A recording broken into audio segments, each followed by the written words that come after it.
Good morning. Welcome to Morning Brew on Politics Social. I am Graham Hughes. I think, yes, I am. Haha. So welcome. It is Friday the 25th of October 2024. I'd just like to give a big shout out to the lovely people in the chat, and the lovely chat here at the side of the screen. We've got Phil Spicer in there. We've got Ivan Ambrose. We've got Katrina. We've got Russell Cannon.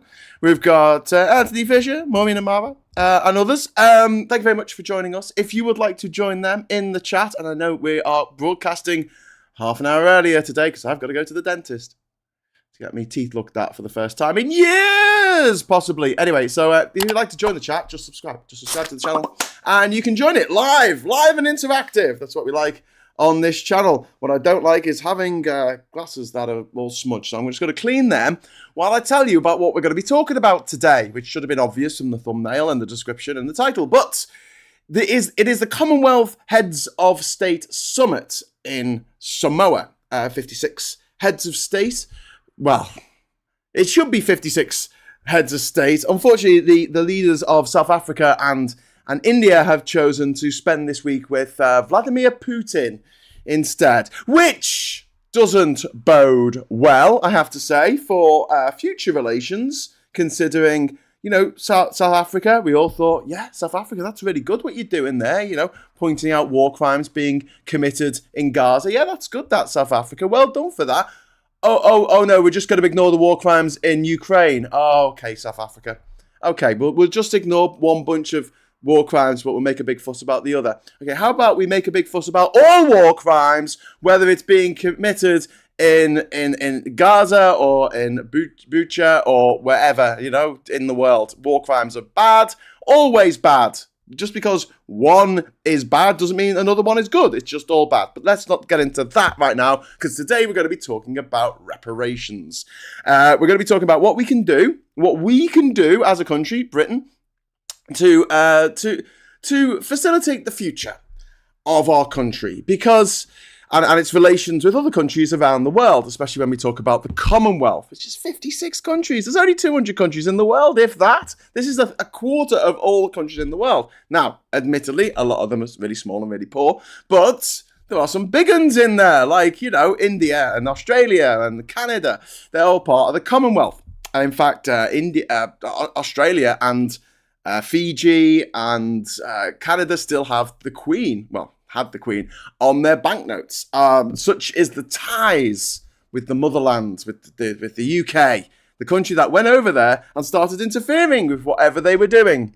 So there's a bunch of different things that we need to talk about, because there's like different eras really of horrible things that Britain did, right?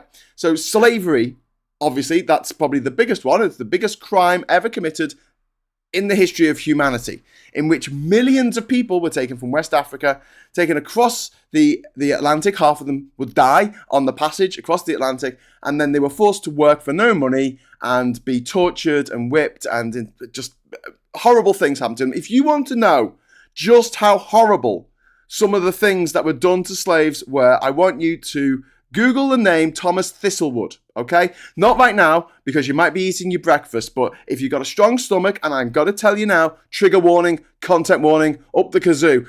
Thomas Thistlewood. He was a British slave owner in Jamaica in the 1700s, and he was a diarist, and he kept meticulous details of all the crimes he committed against his slaves, which, at the time, weren't crimes, because they were his slaves. They were his property. They were his chattel. So you've got that. Then you've got the era of colonialism. And some of this goes back to the 1600s in India, but then you've also got the invasion of Australia, in which the Aboriginal peoples were decimated, destroyed. They had their languages banned. They had the holy stories that they told down, passed through generations, were disrupted. Their way of life, they were all lumped together as one group. You're all Aboriginals now. And it's like, no, we're actually hundreds of different tribes with our own languages and our own traditions and our own cultures. But yeah, whatever. You just lump us all together, Whitey. That's fine.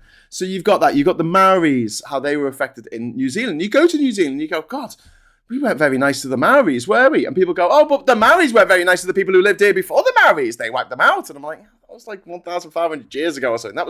That's like blaming modern day, what's happening in modern day southern Mexico on the Mayans. It's like, okay, that's a bit removed, what's happening now when we talk about how Aboriginals are being treated, it's current, because they're still being treated like shit in Australia. The Maori still don't have as much power as they really should in New Zealand. And just have a look at how the Caribbean nations are faring when we have basically disrupted their entire flow of life. And this isn't just the colonies. It isn't just the Caribbean, but we've also got to talk about the colonies as well. Not just in the Pacific, where there was a thing called blackbirding, where they would literally kidnap Polynesian, Micronesian, Melanesian islanders and take them to Australia to work as slaves. That was nice. Which the governor of Queensland actually apologised for a couple of years ago.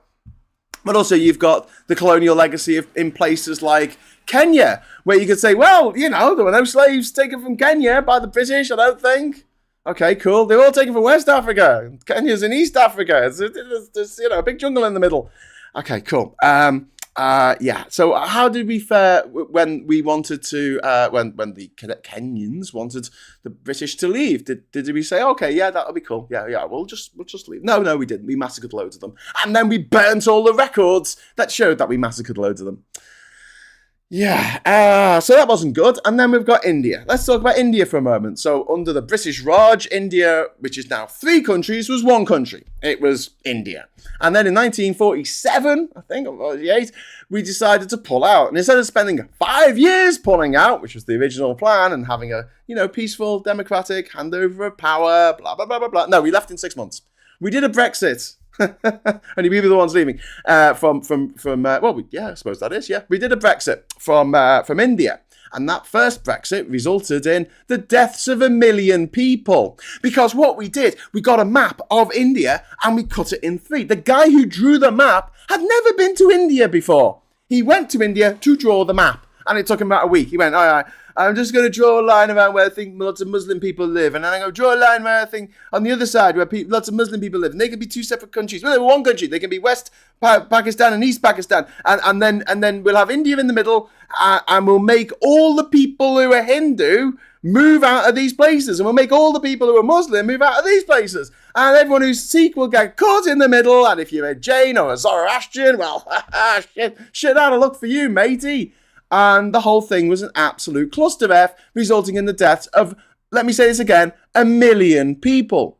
And if you think that the crimes of slavery and the crimes of colonization still aren't affecting people today, you are out of your mind. Well, you're not out of your mind. You probably don't know anything about history. That's it. You just don't know anything about history. You're not interested in learning what actually happened in the past. What you want is a rose-tinted version where the British went round going, you know what, we're just going to bestow democracy on you, and we're going to give you cricket, and we're going to give you roads and railways. Aha! Bureaucracy! Ding! So, I have a question for people who say that. How the hell does Japan have railways? Japan was never colonised. Not by the British. Not by the Dutch. No, not properly. I mean, there were some British people who lived there back in the day, but you've all seen Shogun. But seriously, how do they have bureaucracy? How do they have democracy? How do they have one of the biggest economies in the world? How? Please tell me how they did this without being invaded by Britain or France or the Netherlands or Spain or Portugal or one of the other colonising powers around the world that went round stealing people, burning down palaces, robbing the Benin bronzes, robbing the Elgin marbles, or as I like to call them, the Parthenon marbles, because that's their actual name. Just generally going around the world, looting things, burning things down, and murdering people for not selling europium. Not that europium is a thing. Your opium. Sorry, I just made up a new drug there. Sorry, the window's open and the bin truck's going past. So, so there's lots of things that Britain's done in the past. That is a bit shit. But if it was like the Romans, people go, oh, what about the Romans? They enslaved us. What about the Romans? And I'm like, yeah, I don't think, Britain's doing too badly at the moment, as a result of that, it being one of the richest countries in the world. and it's having its own massive empire. But have a look at those countries in the Commonwealth. And I talked about this when we talked about Brexit and how the typical, poppy wankers going off, poppy rage wankers. I don't mean anyone who works at Poppy is a wanker. Not at all. I mean that people who get really irate about poppies. In fact, poppies are woke now, so I'm probably going to get one this year because apparently they're woke because the Royal Legion has an inclusivity officer that they have advertised a job for. Yeah, good. Inclusivity's good.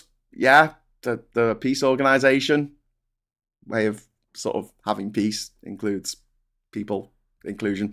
Anyway, but yeah, get off poppies for a moment before everyone's like, why are they not wearing a poppy on TV? But yeah, the usual suspects, the Daniel Hannons of the world, rich public school educated gobshites. They were like, well, we've done terrible things to the Commonwealth because we turned our back on the Commonwealth in 1973 when we joined the EU, or the EEC as it was then. Yeah, I suppose, I got a slight argument, I guess. A slight argument there that we did do that, but we did that for a reason. Would you like to know what the reason is? Here's the reason. Countries in Europe are generally rich. Countries in the Commonwealth are generally poor. That is it. So having free movement and free trade between the Commonwealth countries wasn't as lucrative as having free trade around Europe. That's it. That's your story. That's your headline right there. We did the economically sensible thing, which is to say, hey, we're going to stop this free trade around the Commonwealth, but we will have it with the EU, what would be the EU instead. So that was the plan going forward. And obviously they've thrown a spanner in the works by saying, oh no, we've got to leave the EU. It's very important that we leave the EU. The most important thing right now in our lives is that we leave the EU. We have to leave the EU. Oh my God. Right. Okay. So we leave the EU, and then they're like, are we gonna talk to the? Well, we're like, are we gonna talk to the Commonwealth now? Are we gonna, work with the Commonwealth, the Commonwealth, the 56 countries of the Commonwealth? Should we work with them? And these same people are going, no, we're not even going to talk about it. We're not going to talk to the hands because the face ain't listening. And there are things that we can do. I mean, without giving reparations, I think we should give reparations in the form of investment. This is the morally right thing to do. It is the diplomatically right thing to do. And it's the economically right thing to do. This is what frustrates me. It's like, there's not even an economic argument for not doing this. There's a very good economic argument for doing it, which is we have now left the EU. So we need people to buy our stuff. And less people in the EU, fewer people, are buying our stuff in the EU. So we need to look to other places to get people to buy our stuff. What's a good way of getting people to buy our stuff in other countries? Well, I think to start with, having a sound financial footing for that country, sound economic footing, would really help in people, everyday people in that country, having enough money to buy our shit. Because if everyone's living on poverty wages, or a bowl of rice a day, or $2 a day, they're not going to have enough money to save up for a Nissan Qashqai. As I've repeatedly pointed out to people, lots of the Commonwealth countries are small and they are very poor. And one of the reasons why they are small and poor is because they were drawn up by the British. They said, this is this country now, this is that country, this group of islands, that's one country, this other group of islands, that's another country. And we decided it all for them. Look at the map of Africa. It was decided by white people in the 1880s at the Conference of Berlin. They literally carved up the map of Africa. That's why there's so many straight lines in it. And they said, yeah, the Germans can have this, the British can have this, the French can have this, the Spanish can have this a little bit, and the Portuguese can have this. And it went on like this. And the people who lived in Africa had no say in the matter whatsoever. So you had tribes that speak the same language and have the same culture, like the people of Gabon, the Gambia and Senegal, being split into two separate countries where the official languages are English and French. For some reason, not English and French. I mean English in the Gambia and French in Senegal. And then you've got places like Nigeria and Cote d'Ivoire, where they literally put the people in the north, who are mostly Muslim, together with the people in the south, who are mostly Christian, and left them to it. Let's see how they get on. Let's hope there's not a civil war that kind of rumbles on for decades.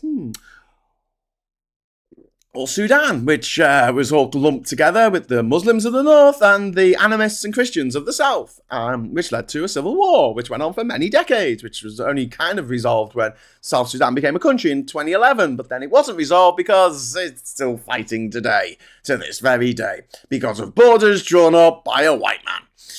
Yeah, probably never been to Africa. Great. Sound. So, here's what I'm saying.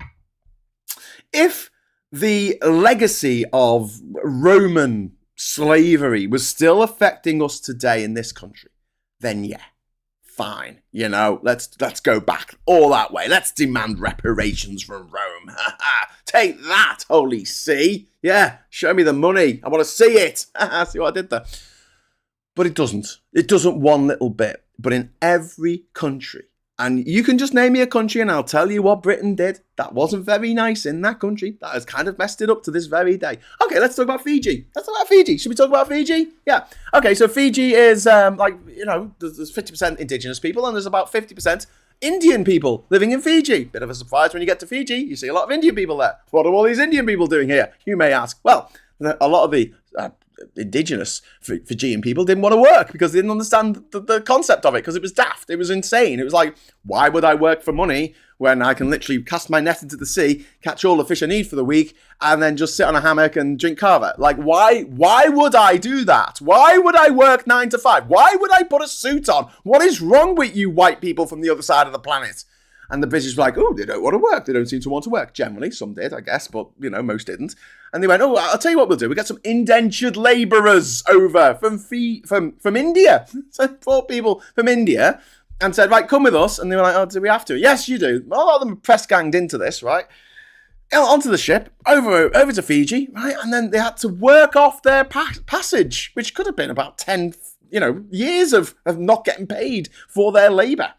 And now, to this day, this still has ramifications on the population of Fiji, where people who are of Indian heritage feel discriminated against. The rules or the were rules that people of Indian descent couldn't own property, and there wasn't the kind of homogeneity you might expect on a group of Pacific Islands, because the British have moved literally hundreds of thousands of people from somewhere else to there. We did the same in Guyana. Go to Guyana, a lot of people there look Indian. Why did they look Indian? Well, because the British put the Indians there. They literally took them over from actual India to what we called the West Indies, because we didn't know how the world worked, obviously. And, Christopher Columbus decided that that was the West Indies. It was west of India. And it wasn't. Well, it was very, very, very, very to the west, I guess. Phil Spicer, thank you very much. Abolition, secession, and indentured labour and withdrawal from colonies has happened because they were no longer profitable, not out the goodness of British hearts. Yes, absolutely, my friend. Absolutely. Yeah, it's not like people go, oh, we stopped slavery. Yeah, because it wasn't profitable. I mean, there were abolitionists like William Wilberforce, I don't doubt that. But there were people who just went, we're not making money out of this. This is a ridiculous way of doing it. We're better off paying people. Because they realised that you could actually pay people less than it costs to live to work for you. Instead of having to pay for the accommodation and the food for these people, you give them less money in their wages than they need for their food and accommodation. And then that money is paid for by the government. It's topped up when you're living on poverty wages in America because you work at Walmart. You get your salary topped up. You get it topped up by the government. That's nice. Thanks for that. Subsidising Walmart. A bit like they subsidise Elon Musk to the tune of billions every year.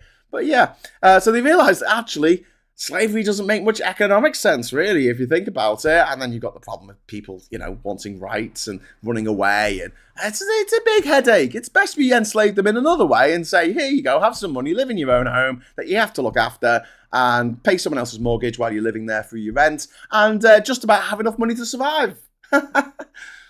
Oh, my God. Anyway, but the point being that every country, I think, that pretty much that Britain touched, okay, has a negative story that Britain affected it in some way. And so obviously, to pay the reparations required, which I think someone worked out, I think this was for the whole of Europe. I don't think this was just for Britain, for the UK, but it was like 17 trillion Like it was an insane, eye-watering amount. To give you some example of just how much money that is, Britain's GDP, the value of literally everything put together in this country, is about $3 trillion. And it has been since 2008 because the Tories are really crap at running economies. Don't forget the super chat. Graham says, Johan, I don't think I did. Unless there was another one. I don't think there was. I'm blathering on. I'm giving a speech today, giving a bit of a lecture. But yeah, if someone wants to just name a country, I'll try and see if I can tell you a horrible thing that Britain did while they were there. I'll tell you a funny thing though. Next door to Samoa is a place called Tonga, which is also known as the Friendly Islands, which is really funny because it's called the Friendly Islands because Captain Cook of Australia fame famously died in Hawaii on his second trip there. He turned up, Captain Cook, with his ship's cook, I'm sure, off the coast of the what's now Tonga, Apia, and he came on shore, and the people were really lovely. They were so nice. They gave them flowers and garlands and leis, and they gave them food, loads of food. They had a massive feast. They had a massive feast. There was dancing. There was celebrations. There was a big bonfire. Oh my God, these people are amazing, said Captain Cook. What friendly people. I'm going to call this place the Friendly Isles. The Friendly Isles. That sounds great. Anyway, the reason why they were given a big feast was because the people of Tonga, the king of Tonga at the time, were going to eat them. They were planning to eat them. But then an argument broke out of whether they should eat them that night or eat them in the morning. And because they couldn't decide, Captain Cook and his men left the next day thinking, what lovely, lovely people, while the people of Tonga were standing there with their cannibal fork going, where have they gone? We were going to eat them. Funny story. Anyway, yeah. True story. My old man used to be in the Merchant Navy. He went to Jamaica where the workers were paid in tally instead of cash. They could load a ship by hand in 36 hours. In the UK, it took 4 days by crane. Indeed. And we've got Maureen Omar saying, hello, Sarah. Hello. Sorry, it's early. Who gives Graham energizers? He's far too energetic for this time of morning. ADHD, mate. ADHD. That's all I can say. Okay, so let's look at the things that Britain can do, all right? Because like I say, it's a bit too much to just go, here you go, have some money. We can do debt relief and financial aid. We can cancel or significantly reduce debt owed by former colonies, easing their financial burdens and promoting economic stability. It's just something that we can totally do because we are a financial powerhouse. So we can take debts that they've got with private banks and lenders and loans, and we can say we will take this debt on. We will say, okay, you still need to pay it back, but you're paying it back to us at a much lower interest rate.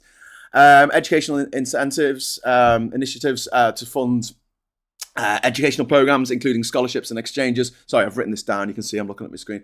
Focused on the history of colonialism, slavery, and its impact, which is really, really important. I don't want my stepdaughter coming back from school with a list of things about, the India under the Raj and saying, I've got to make a list of the good things Britain did as well as the bad things. Or what are you going to put? Railways. Okay. Do they have railways in Japan? We've done this, haven't we? Public apology and acknowledgement. Yes, this doesn't cost anything. This doesn't cost anything. Tony Blair made an apology in 2007. It is possible. The King should make an apology and the Prime Minister should make an apology. I don't think it's going to happen this week. I think it needs to be set up in a way that, it acknowledges the pain and the suffering that all peoples of the world have suffered in the past, but are suffering now. And I'm sick and tired of people going, it was a long time ago. It was a long time ago. No, it is affecting people to this day. To this very day, people are poor in Commonwealth nations because of what Britain did. Often, when Britain pulled out of their colonial holdings, they just left with no one to run the country. No one educated enough to run the country. Don't forget, in places like Jamaica, the black kids couldn't go to school with the white kids. Yeah. You think South Africa was bad? Oh my God.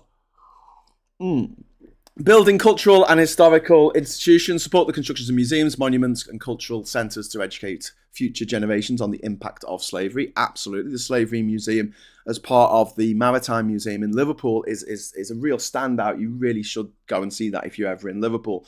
And it's being expanded. It's actually, they're making a bigger museum because of the outsized role slavery had on the building of my city. And I acknowledge that, and Liverpool, I hope, acknowledges that.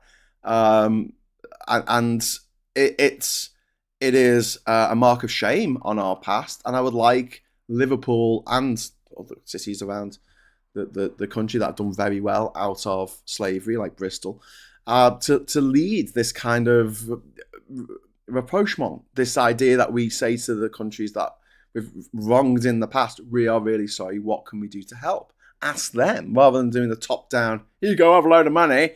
That might not work. That might not be the best way out of this. But I tell you what, debt restructuring and things like that are things that we can do, and it makes moral sense, makes diplomatic sense, and, I can't stress this enough, it makes economic sense. Because if you are making these countries richer, you're making more potential consumers for your goods or your services. No one, I keep making this joke, but literally no one in Gabon is really spending a lot of time dabbling on the financial markets of London. It's not happening. It's not happening. But Gabon's a bad example because that was a French colony, but it is part of the Commonwealth now, although I think it's just been suspended. Double bad example. Rwanda, that's part of the Commonwealth. Oh, hang on, that was Belgium. Mozambique, that's part of the... Oh, that was Portuguese. Ah, shit. Okay, well, one of the ones that was British. That's not doing so well right now. St. Kitts and Nevis. One-legged pagan, we should be looking towards the future whilst remembering the past. As a pagan, I hold a fair bit of anger towards Christianity for its persecution of us, but don't blame modern Christians for it. I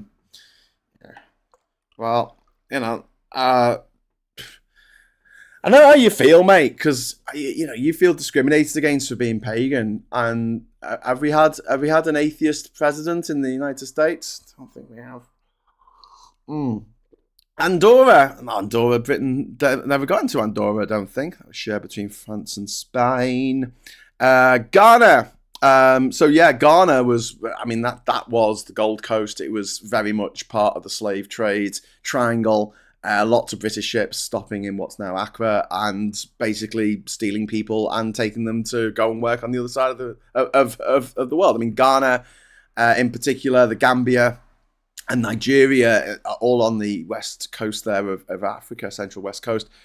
They all suffered incredibly badly from what the British did. Also in Ghana, there was looting of historical artifacts. The most famous one of this is actually in Nigeria, not in Ghana, where the Benin bronzes were taken. And I know there's another country called Benin, which used to be called Dahomey, but it's called Benin now. But that's not there's a place in Nigeria called Benin City, and that's where the Benin bronzes, I assume, were from. And they were stolen and taken to the British Museum. And in the 1950s, we passed a law in this country that we're not to give anything back to anyone ever. That was the rule. That was the law. Hey, listen, I've got 2 minutes left, and I've got to go bang on past because I've got to get to the dentist appointment. So if you want to throw in a super chat, do it now because I'm going. I will be back, I hope, at 1 o'clock. The reason why Phil isn't doing the show this morning, which we originally planned to do, I was going to do yesterday, he was going to do today, is because he's got the electrician in and he doesn't know when the power's going to have to be turned off. So that's why I'm doing it half an hour earlier. So Bonda.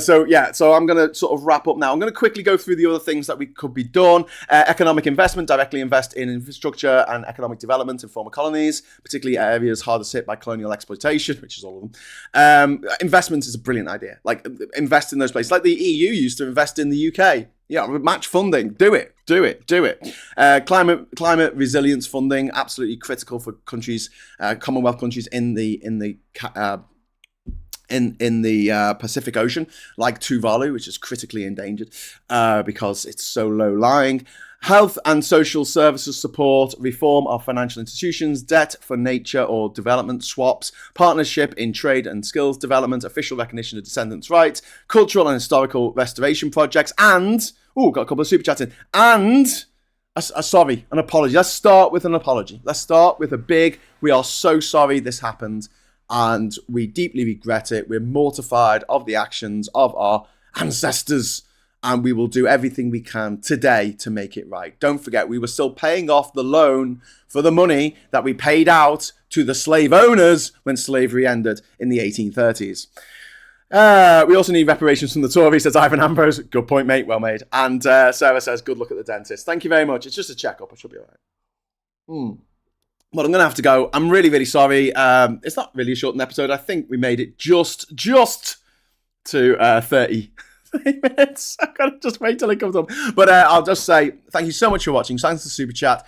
If I don't see you at 1, hopefully I'll see you at 9:30 tonight for the Politics Social. And until then, I'll say thanks for watching. Hello, good evening, and welcome and goodbye.